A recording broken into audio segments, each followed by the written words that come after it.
আসসালামু আলাইকুম everyone, welcome to my channel. কেমন আছেন আপনারা? আশা করি ভালো আছেন। আমিও আল্লাহর রহমতে খুব ভালো আছি। বেশ কয়েকদিন থেকে ছেলেটা বায়না করছে তাকে নিয়ে একটু ঘুরতে বের হতে, কিন্তু বাচ্চা যেহেতু আমার দুইটা, আমার কেন জানি ছেলেকে নিয়ে একা বের হতে ভালোই লাগে না। কি আর করার, মেয়ের যেহেতু এখন পড়ালেখার অনেক চাপ, তাই বলে কি ছেলেকে নিয়ে বের হব না, ছেলেকে একটু সময় দিব না? তাই তো আজকে এক পর্যায়ে বের হয়েই গেলাম। এই তো আমরা কথা বলতে বলতে চলে আসলাম আমাদের গন্তব্যস্থানে। বাসার খুব কাছাকাছি একটা জায়গায় আজকে ছেলেকে নিয়ে এসেছি। এই জায়গায় একটা সময় কত ঘুরেছি তা বলে শেষ করা যাবে না, আর এখন এই জায়গাটাতে বলতে গেলে আসাই হয় না। অবশ্য আগে এই জায়গাটা এত উন্নত ছিল না, আগে অন্যরকমই ছিল। এখন তো অনেক সুন্দর করেছে, দেখেন একদম পার্কের মতো করে করেছে। দেখেন কি সুন্দর করে চারদিকে আবার গাছও লাগিয়েছে। দূর দূরান্ত থেকে এই জায়গায় কত মানুষ যে ঘুরতে আসে, কিন্তু আমরা কাছাকাছি থাকাতে আমাদেরই বলতে গেলে আসা হয় না। কথায় আছে না যে মক্কার মানুষ হজ পায় না, আমাদের অবস্থাও ঠিক তেমন হয়েছে। এত সুন্দর একটা জায়গা কাছাকাছি থাকাতেও বলতে গেলে আমাদের অনেক দিন পর পর আসা হয়। লেকের পাশে আবার খুব সুন্দর একটা নদী আছে, এই নদীটার নাম হলো বুড়িগঙ্গা নদী। নদীর মাঝে দেখেন একটা জেলে সুন্দর করে মাছ ধরছে। আমি আমার ছেলেকে একটা একটা করে দেখাচ্ছি, বুঝাচ্ছি। ও যেহেতু এখন অনেক ছোট, কিছুই সে বুঝে না, তাই তো মূলত তাকে বাইরে আনার উদ্দেশ্যই হলো সব কিছু একটু একটু করে তাকে বোঝানোর। আমার ছেলের জন্ম যেহেতু শহরে, তাই সে গ্রামীণ পরিবেশের অনেক কিছুই দেখেনি, তাই তো সে অনেক কিছু চিনেও না। আমি একটা একটা করে তাকে বুঝাচ্ছি। আমি বুঝেছি ঠিকই, সে কিন্তু কতটুকু বুঝতে পারছে আমি নিজেও জানি না। এই জায়গাতে অনেকবার এসেছি, তার অবশ্য আরেকটা কারণও আছে। কারণ হলো এই জায়গাতে আমি একটা সময় অনেকগুলা বছর ছিলাম, দীর্ঘ 4 বছর এই জায়গায় আমার বাসা ছিল। আমি শহরে যখন প্রথম এসেছি, আমার মনে আছে এই জায়গায় প্রথম কিন্তু আমার বাসাটা নিয়েছে। তাই তো এই জায়গার মোটামুটি সব কিছু আমার জানা। এই তো দেখেন এই বুড়িগঙ্গা নদীতে কত ঘুরেছি নৌকা দিয়ে সাহেবের সাথে। ওইসব স্মৃতি আমার কিন্তু আজও মনে পড়ছে।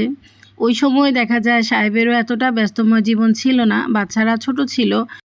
তখন অবশ্য ছেলেটা হয়নি, মেয়েটাই ছিল। মেয়েটার বয়সও অনেক কম ছিল, তাই তো ওদের বাবা সময় পেলে আমাদেরকে নিয়ে বের হয়ে যেত। আর এখন জীবনটা জানি কেমন হয়ে গেছে, এখন এত ব্যস্তময় জীবন হয়ে গেছে দুজনেরই। ও বাইরের কাজ নিয়ে ব্যস্ত থাকে, আমি বাচ্চাদেরকে নিয়ে ব্যস্ত থাকি। তাই তো সব মিলিয়ে এখন আর ওইরকমভাবে আগের মতো ঘোরা হয় না, সময় দেওয়া হয় না একজন একজনকে। এই তো মা ছেলে অনেক দিন পরে মুক্ত হাওয়ায় একটু ঘুরছি। মেয়েটাকে অবশ্য বলেছি আজকে না হয় একটু চলো না আমাদের সাথে। ও আসেনি, কারণ ওর আবার আজকে কোচিং আছে। এদিকে দেখেন এত ভালো লাগছিল, অনেকগুলা গাছে ফুল ধরে আছে। মাঝখানে রাস্তা দিয়েছে, চারদিকে আবার সুন্দর করে গাছ লাগিয়ে দিয়েছে, ফুল গাছ, ফল গাছ। এত সুন্দর লাগছিল, প্রতিটা গাছে কিন্তু ফুল ধরে আছে।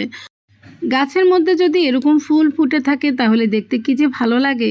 এই তো দেখেন নয়নতারা গাছে কত সুন্দর নয়নতারা ফুল ধরে আছে। আমরা আস্তে আস্তে তো একটু দেরি করে ফেলেছি, আর একটু আলো থাকলে সবগুলা গাছ সুন্দর করে বোঝা যেত। সন্ধ্যা হতে কিন্তু এখনও অনেকটা দেরি আছে, তারপরেও অন্ধকার হয়ে থাকার আরেকটা কারণ হলো আমার মনে হয় বৃষ্টি আসবে। আহারে, আমার মেয়েটার কথা এত বেশি মনে পড়ছে আমার। এত সুন্দর পরিবেশে ঘোরাঘুরি করতে আমার মেয়েও কিন্তু ভীষণ পছন্দ করে। কি আর করার, ব্যস্তময় জীবনে এখন যে যার মতো ব্যস্ত।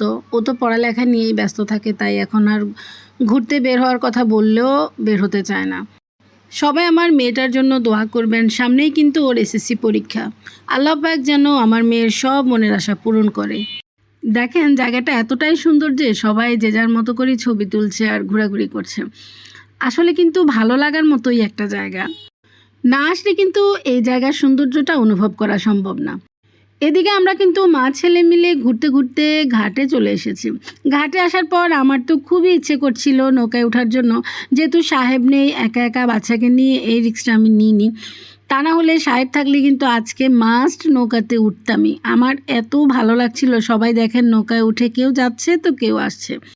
কত দূর থেকে মানুষ আসে এই নদীতে নৌকা দিয়ে ঘুরতে, কারণ শহরের মধ্যে এটা হলো এক টুকরো সুখের মতো, এত ভালো লাগার মতো সুন্দর পরিবেশ। আমার তো এখন খুবই আফসোস হচ্ছে কেন আমি এই জায়গা থেকে বাসাটা চেঞ্জ করে ফেললাম। আমার তো এখন আবার ইচ্ছে করছে এই জায়গায় বাসা নিয়ে চলে আসি। ইচ্ছে করলে কি হবে, এটা তো এখন আর কোনোভাবেই সম্ভব না। যাই হোক, একটু সামনে আসার পর আমার ছেলে বায়না ধরলো সে নাকি এই জিনিসটা খাবে। আসলে এই জিনিসটার নাম কি আমি নিজেও জানি না, অনেক মচমচা ছিল, তাই দেখতে ভালো লাগছিল দেখে ছেলে বায়না করেছে, জানি না সে কতটুকু খাবে। ও তো যেটা দেখে সেটার জন্যই বায়না করে, কিন্তু খাওয়ার বেলায় কোনো খাওয়াই সে কমপ্লিট খায় না। এটার বেলাও কিন্তু ঠিক তেমনই হয়েছে, অল্প একটু খেয়ে আমাকে দিয়ে দিয়েছে। এরপর আরেকটু সামনে আসার পর আমার আব্বাজান বায়না করলো আবার সে বেলপুরি খাবে। এই জায়গায় কিন্তু অনেক কিছু খাওয়ার স্টল বসেছে, যেহেতু মানুষ ঘুরতে আসে পার্কের মতো, তাই বিভিন্ন জায়গায় খাওয়ার স্টল বসিয়েছে। দেখতে কিন্তু ভীষণ ভালো লেগেছে, একটু পরপরই দেখা যায় যে বিভিন্ন খাওয়া দাওয়ার দোকান। আর এদিকে আমি খেয়াল করলাম আকাশটা মেঘে একদম কালো হয়ে আছে, তাড়াতাড়ি করে ছেলেকে নিয়ে বাসায় যাব ভেবে আমি একটু তাড়া করছিলাম আর ছেলেকে বলছিলাম যেন তাড়াতাড়ি খায়। তবে একটা কথা না বললে নয়, আজকে অনেক দিন পরেই কিন্তু মা ছেলে আমরা নিজেদের মতো করে খুব সুন্দর সময় কাটিয়েছি। আমার কাছে কিন্তু বেশ ভালো লেগেছে। এই তো খাওয়া দাওয়া শেষ করতে না করতে কিন্তু অনেক বৃষ্টি চলে এসেছে। আমরা মা ছেলে একটা জায়গায় দাঁড়িয়েছিলাম, একটু বৃষ্টি কমার পরই একটা রিক্সা নিয়ে নিলাম। তো এখন বাসায় চলে যাই, তার আগে আপনাদের কাছ থেকে বিদায় নিয়ে ফেলি। আজকের ভিডিওটা কেমন লেগেছে জানাতে কিন্তু ভুলবেন না। সবাই ভালো থাকবেন। আল্লাহ হাফেজ।